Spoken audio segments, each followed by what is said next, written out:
Good morning, students. In previous lecture, we completed the detailed answers. Now we are going to start our scientific reasons of this chapter. First question is, global warming is a serious global threat. वो कह रहा है कि जो global warming है is a serious global threat. ऐसा क्यों है? क्योंकि डे बाय डे जो हमारे अर्थ पर CO2 का लेवल है वो इंक्रीज़ होता जा रहा है बिकॉज ऑफ अ टेम्परेचर इतना हाई होता जा रहा है। CO2 का लेवल की वजह से टेम्परेचर है मेरा हाई होता है, जिसके कारण वहाँ पे ग्लोबल वार्मिंग, जैसे ही टेम्परेचर हाई होगा ग्लोबल वार्मिंग तो होगी ही होगी, राइट। क्योंकि मैंने आपको बताया था जो ग्रीन हाउस इफेक्ट में क्या होता है कि जो रेज आती है सन की वो आ जाती है पर बाहर नहीं जाती है, क्योंकि जो उसकी गैसेस है, ग्रीन हाउसेस गैसेस है, उसको ट्रैप कर लेती हैं, जो आने देती हैं पर बाहर जाने नहीं देती हैं, जिसके कारण क्या हो जाता है ग्लोबल वार्मिंग हो जाती है। ग्लोबल वार्मिंग क्यों? क्योंकि CO2 के लेवल इंक्रीज़ होगा, टेम्परेचर इंक्रीज़ होगा, इसके कारण मेरी क्या होती है ग्लोबल वार्मिंग हो जाती है।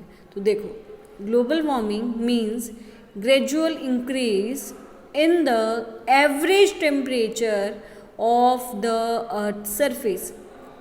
Global warming means gradual increase in the average temperature of earth surface.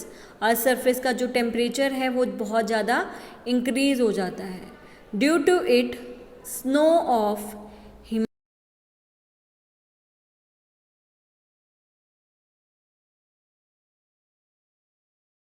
होते हैं, उनकी जो स्नो है वो क्या करती है, वो मेल्ट होना शुरू हो जाती है।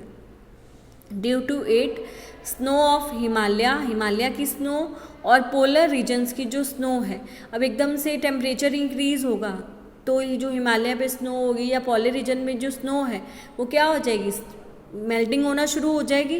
वही हमारे लिए एक सेव वाटर है कि कभी ना कभी वो हम ज़रूरत जब चाहिए तो यूज़ कर सकते हैं, पर वो भी हम यूज़ करना शुरू कर देंगे क्योंकि वो मेल्ट हो रहा है, और वो मेल्ट हो रहा है तो हम यूज़ तो करेंगे, उसको भी हम यूज़ कर देंगे तो हमारे पास कुछ भी वाटर सेव नहीं रहेगा।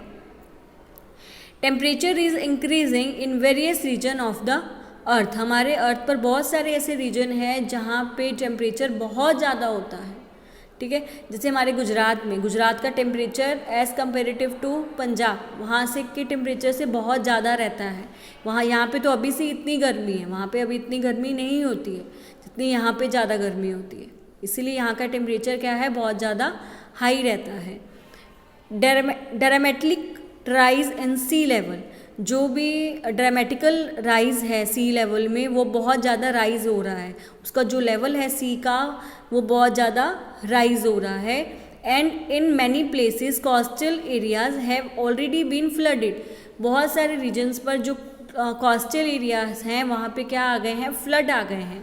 Dramatical rise in sea level and in many places coastal areas have already been flooded, जो कोस्टल एरियाज में बहुत सारी जगह पर फ्लड आ गए हैं।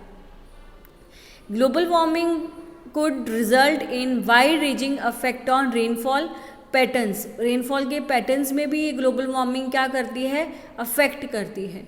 Global warming could result in wide ranging effect on rainfall patterns. Rainfall के पैटर्न्स में भी जो ग्लोबल वार्मिंग क्या कर सकती है, इफेक्ट करती है। Agriculture, forest, plant and animals. Global warming could result in wide ranging effect on rainfall patterns, agriculture, forest, plants and animals. इन सब को कौन इफेक्ट कर रहा है, ग्लोबल वार्मिंग अफेक्ट कर रही है। So global warming is a serious global threat, इसीलिए जो ग्लोबल वार्मिंग को हम क्या बोलते हैं, सीरियस ग्लोबल थ्रेट है। Global warming means gradual increase in the average temperature of the earth surface. Due to it snow of Himalaya and polar regions start melting. Temperature is increasing in various regions of the earth. Dramatical rise in the sea level and in many places coastal areas have already been flooded. So global warming could result in wide ranging effect on rainfall patterns, agriculture, forest, plants and animals. Slow global warming is a serious global threat, क्योंकि इस directly या indirectly सब पर effect कर ही रही है, ठीक है, चाहे हमारे एटमॉस्फेयर में हो, चाहे हमारे प्लांट्स, एनिमल्स, जो भी हमारे अर्थ पर रह रहे हैं,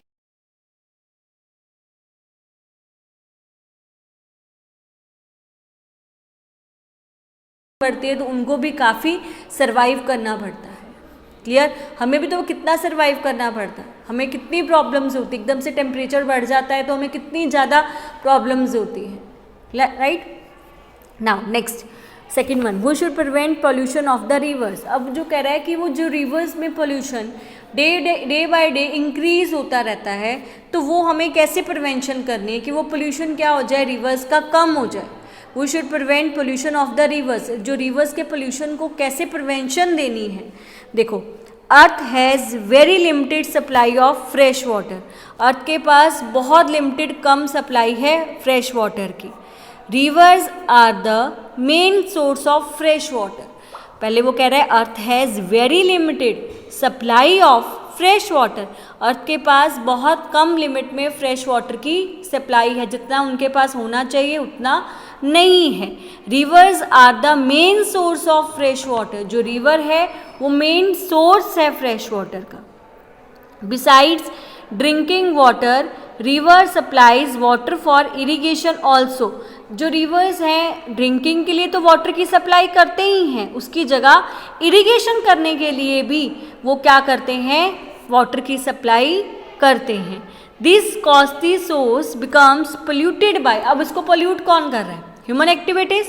ह्यूमन रिवर्स में जाके हमने अपने कपड़े वॉश करते हैं, ठीक है, हम अपने घरों का कचरा वहाँ पे फेंक देते हैं, जो भी हमारे टेम्पल में होता है वो भी हम वहाँ पे फेंक देते हैं, तो ये क्या हो रहा है, तो इसको हम रिवर्स को ही पोल्यूट कर रहे हैं। जो रिवर्स को हम पोल्यूट करते जाएंगे तो हम वो वाटरिंग कर पाएंगे, वो रिवर्स से ही हमें वाटर की सप्लाई हो रही है, हमारे इरिगेशन में उसका ज़रूरत पड़ता है।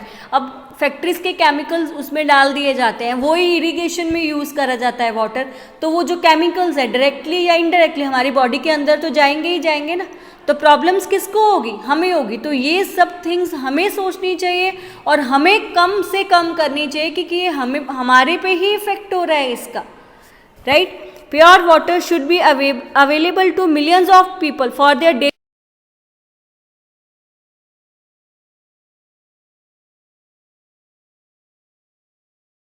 25% of the world population is without safe drinking water. 25% ऐसी पॉपुलेशन है जो जिनको सेफ पानी सही नहीं दिया जा रहा, सेफ ड्रिंकिंग वाटर उनको नहीं प्रोवाइड करा जा रहा। So we should prevent pollution of the rivers, इसीलिए हमें जो रिवर्स के पोल्यूशन को प्रिवेंट करना चाहिए ताकि सबको फ्रेश वाटर मिला, हमें ही नहीं बल्कि सबको फ्रेश वाटर मिले, जिससे लोगों को डिसीज़ क्रिएट ना हो, उनको प्रिवेंशन मिल जाए डिसीज़ से, उनको आगे कोई फर्दर प्रॉब्लम्स ना हो। इसीलिए सबको जो वाटर है वो अच्छा मिले, तो ये हमारी रिस्पॉन्सिबिलिटी बनती है कि हमें रिवर्स को पोल्यूट नहीं करना है, हमें कचरा नहीं फेंकना है, रिवर्स को क्लीन करना है, ठीक है। गवर्नमेंट भी करती है, रिवर्स की सफाई करवाती है, सब कुछ करती है, पर हमारी भी ऐसी जिम्मेवारी है कि हमें रिवर्स को पोल्यूट नहीं करना है। क्लियर, तो यहाँ पे मेरा 2 साइंटिफिक रीजंस इस चैप्टर के फिनिश्ड हो गए हैं। नेक्स्ट वीडियो में जो आगे के टॉपिक्स हैं वो हम अपनी नेक्स्ट वीडियो में डिस्कस करेंगे। इसमें हमारे अभी डिफरेंस बाकी है, वो हम नेक्स्ट वीडियो में मैं कवर अप करूँगी। आज का जो यहाँ पे मेरा है वो फिनिश्ड होता है, बाकी हम नेक्स्ट में करेंगे।